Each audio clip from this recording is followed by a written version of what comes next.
तो फ्रेंड्स, कैसे हैं आप सब। स्वागत है आपका अपने ही चैनल मीडू स्टडी में। मैं हूं आपका दोस्त आशुतोष, आई एम इंदौर से।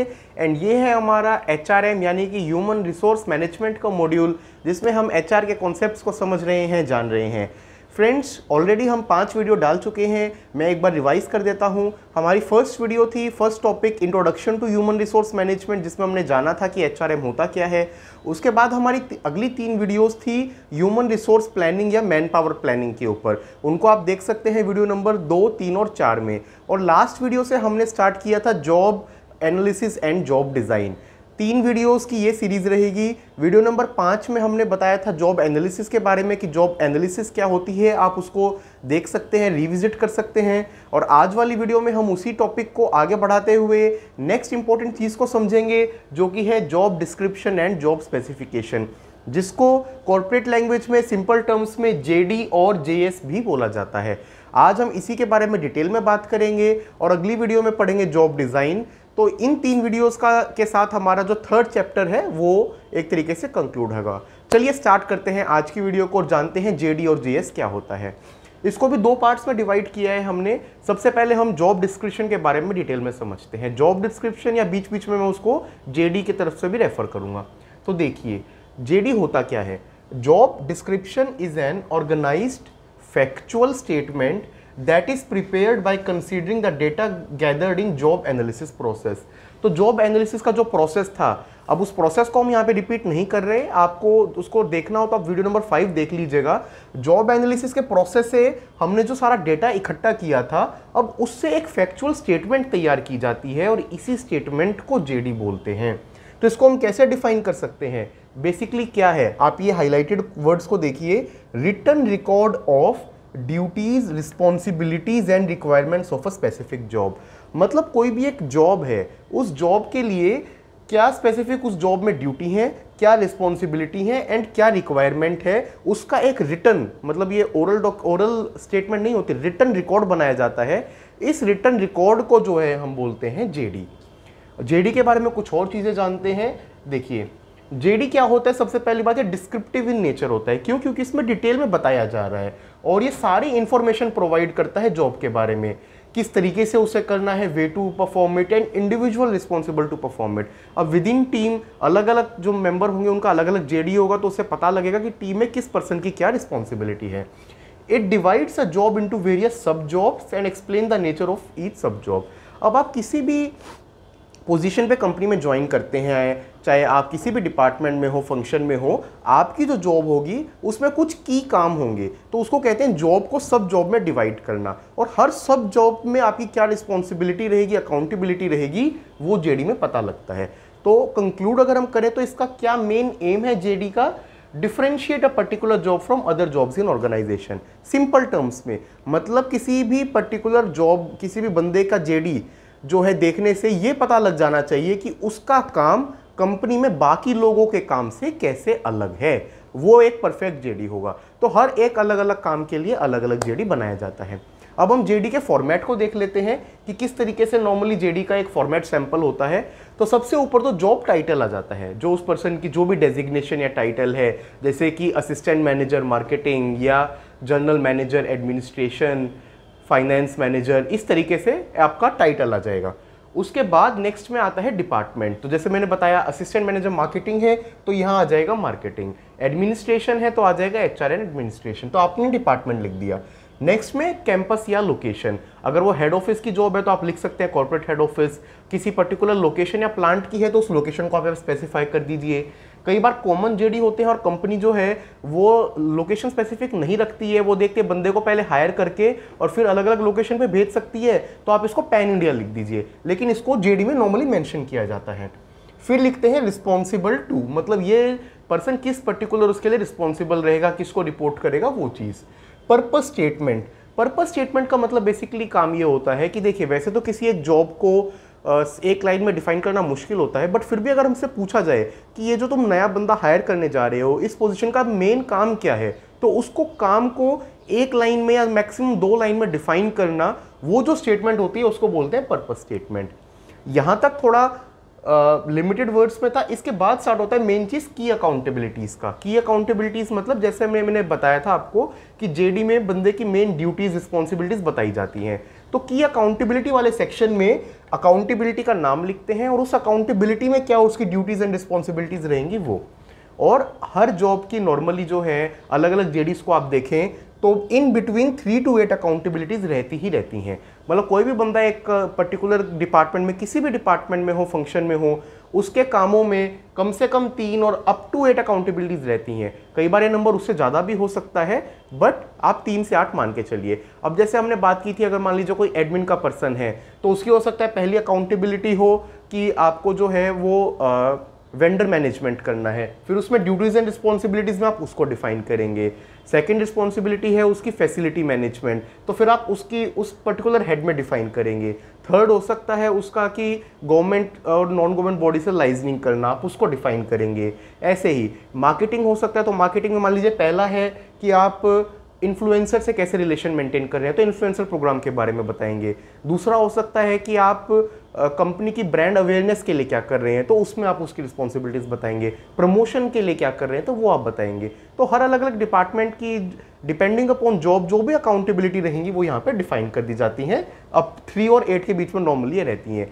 ये एक कोई बेंचमार्क या मतलब ऐसा नहीं है कि बहुत स्ट्रिक्ट रूल है, इसको बोल सकते हैं कि एक स्टैंडर्ड प्रैक्टिस है कि आप 3 से 8 के बीच में उसको डिफाइन कीजिए। तो दोस्तों ये था हमारा जेडी का स्ट्रक्चर। अब इसके बाद हम जानते हैं कि जेडी का जो है ऑब्जेक्टिव और नीड क्या है, कि जेडी हमें क्यों चाहिए और इसका क्या ऑब्जेक्टिव होता है। तो सबसे पहले तो जो है ना, ये क्लियरली कम्युनिकेट करता है expectation of a organization from employee.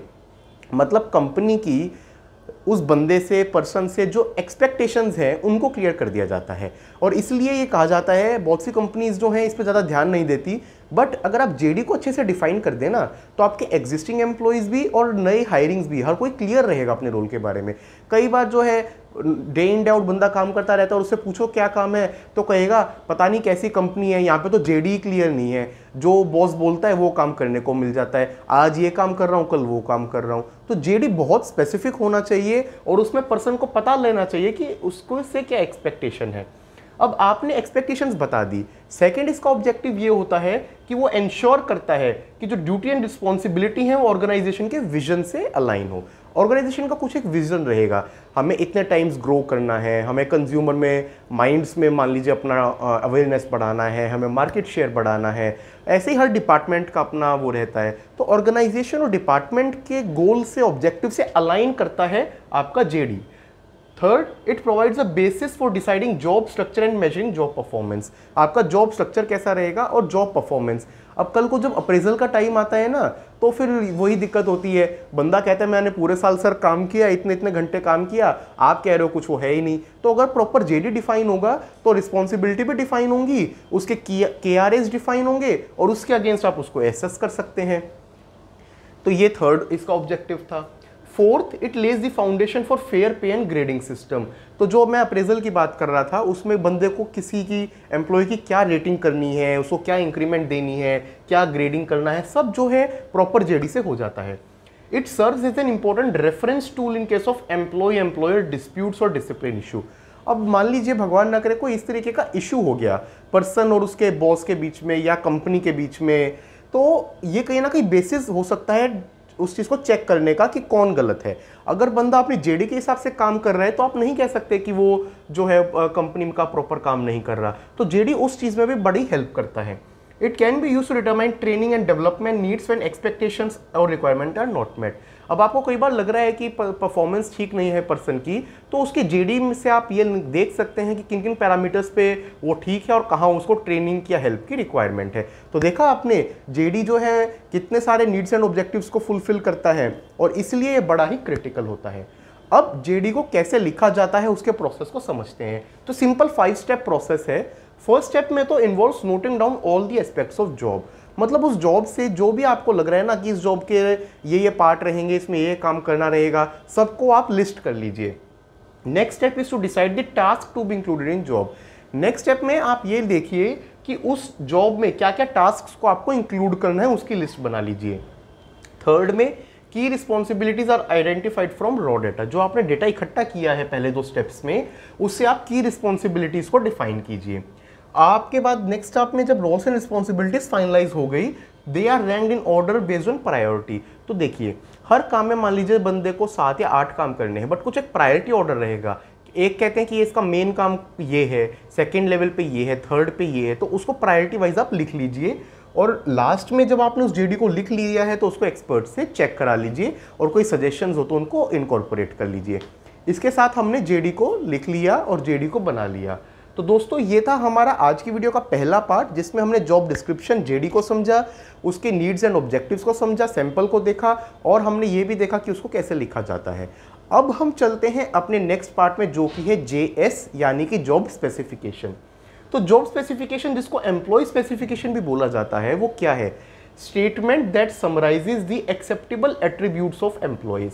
मतलब वो ये बताता है, देखिए जेडी में तो हमने की रिस्पॉन्सिबिलिटीज बता दी, अब उस जॉब के लिए कौन बंदा फिट है, क्या क्वालिटीज हमें चाहिए, वो आता है जेएस में। तो क्या समराइज करता है कि क्या एक्सेप्टेबल एट्रीब्यूट्स है, क्या हमें किस एक्सपीरियंस का बंदा चाहिए, क्या एप्टीट्यूड होना चाहिए, क्या एजुकेशनल क्वालिफिकेशन होनी चाहिए, क्या स्किल होनी चाहिए।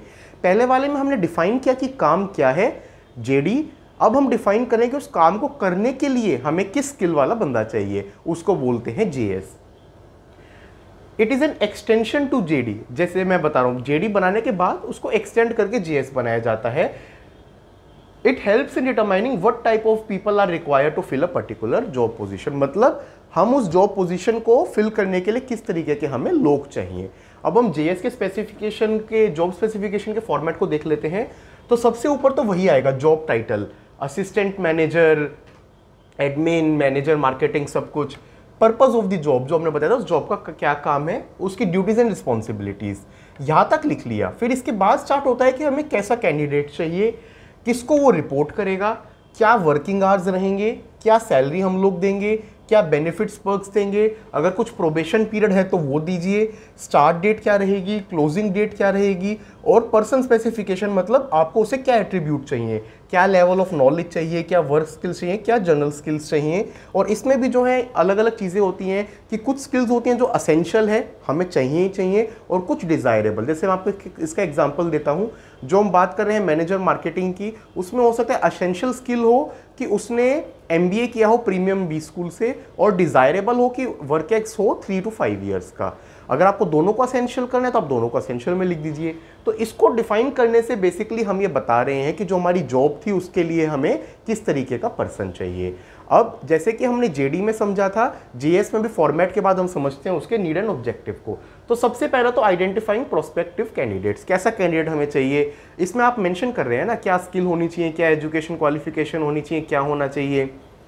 Second, attracting candidates. अब कैंडिडेट्स का आप जीएस दे देंगे तो कैंडिडेट्स भी जान पाएंगे कि मेरे लिए जॉब फिट है या नहीं, और वो उसमें अप्लाई करेंगे। थर्ड, supporting and organizations competency. Organization की जो भी रिक्वायरमेंट है, कॉम्पिटेंसी है, उनको ये सपोर्ट करता है।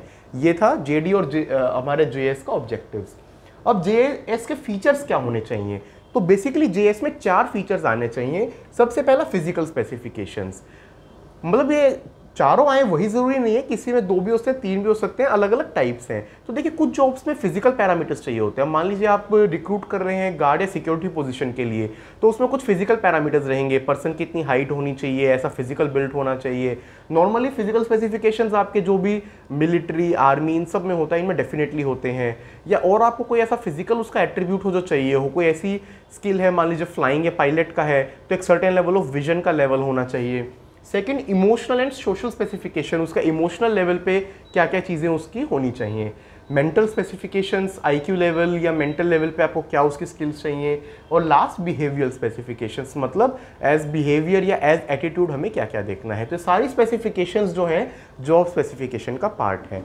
तो दोस्तों, आज की वीडियो में हमने 2 इंपॉर्टेंट चीज़ों को जाना, जॉब डिस्क्रिप्शन यानी कि जेडी और जॉब स्पेसिफिकेशन यानी कि जेएस। अब जेडी एंड जेएस बना लेने के बाद जो हमारा लास्ट पार्ट बच जाता है इस चैप्टर में, वो होता है जॉब डिज़ाइन का, जिसे हम अपनी अगली वीडियो में समझेंगे। होप आपको आज का कंटेंट अच्छा लगा होगा। अगर आपका कोई भी फीडबैक या सजेशन है तो प्लीज़ हमारी मेल ID meedu.study@gmail.com पे हमें बताइए। और आपको हमारा कंटेंट अच्छा लग रहा है तो प्लीज़ इसको लाइक कीजिए, शेयर कीजिए और चैनल मीडू स्टडी को सब्सक्राइब कीजिए। Thank you friends, take care, have a good day.